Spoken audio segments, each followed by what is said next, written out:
A gente tem um espectro bem grande, né, então passa por exemplo, por empresas que podem ser listadas, grandes, não tão grandes e que estão passando por uma situação complicada. Se você pensar em pandemia, tirando alguns poucos setores de e-commerce, de saúde, etcétera, teve um sofrimento generalizado nos negócios, né. Como pode ser uma empresa não listada, que, por exemplo, ainda não encontrou a Tricorp e está com um período de liquidez complicado, porque, você está lá crescendo, às vezes você ainda não está num período onde você gera caixa suficiente para os seus investimentos.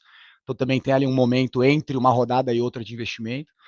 Tem também aquilo que a gente chama de situação estressante, que é uma empresa que de fato tem passivos bem maiores que seus ativos, e aí você está discutindo uma recuperação judicial, uma recuperação extrajudicial, e até mesmo uma falência, onde as oportunidades são nos ativos da falência, porque de fato já houve aqui uma decretação judicial de que a empresa não vai voltar a operar.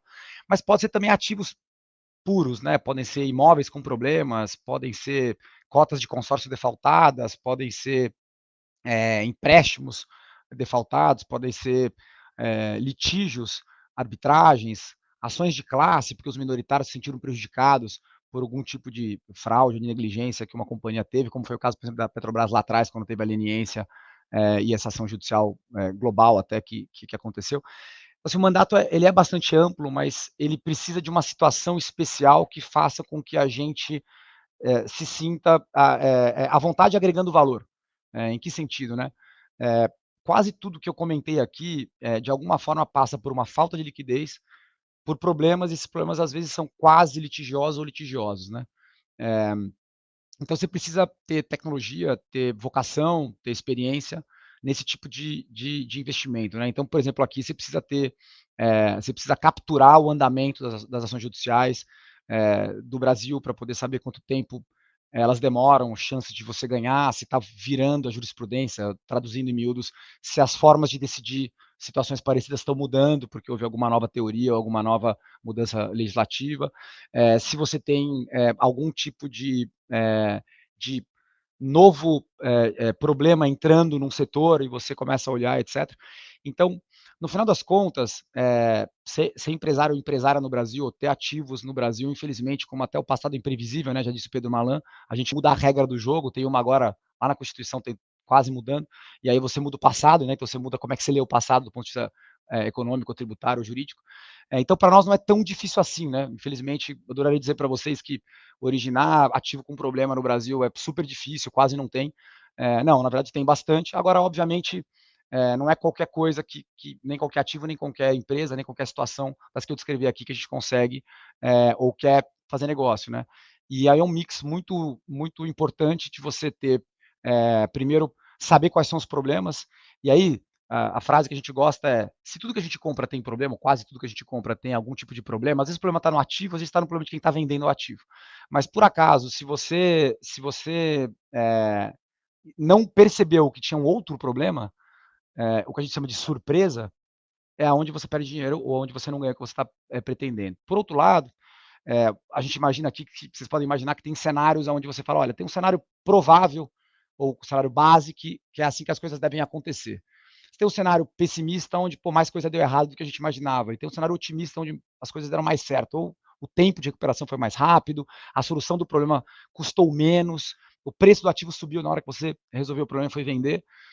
E nesse processo, o que a gente gosta muito, e na maioria dos ativos a gente faz, nas transações que a gente gosta de proteger o nosso cotista e o nosso investimento num cenário pessimista, mas a gente divide o resultado de forma bastante agressiva com a contraparte, com a empresa, com a família, com o banco, com o governo que está vendendo o ativo, para a gente não ficar numa posição abusiva, de porque tem um problema sério de liquidez naquela empresa, naquela família, naquele governo, naquela instituição, e aí você se aproveita disso, ganha muito dinheiro, e o que vai acabar acontecendo é que você vai diminuir a sua chance de fazer negócios, porque outros vão te procurar quando for a situação desesperadora completa.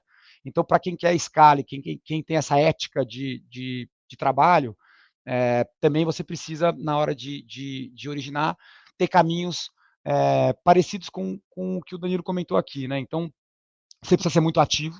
É, facilita um pouco, né? Porque notícia boa não sai tanto na mídia, né? Então notícia ruim tem por quanto é lado, então, então para a gente também é uma boa ferramenta a mídia especializada.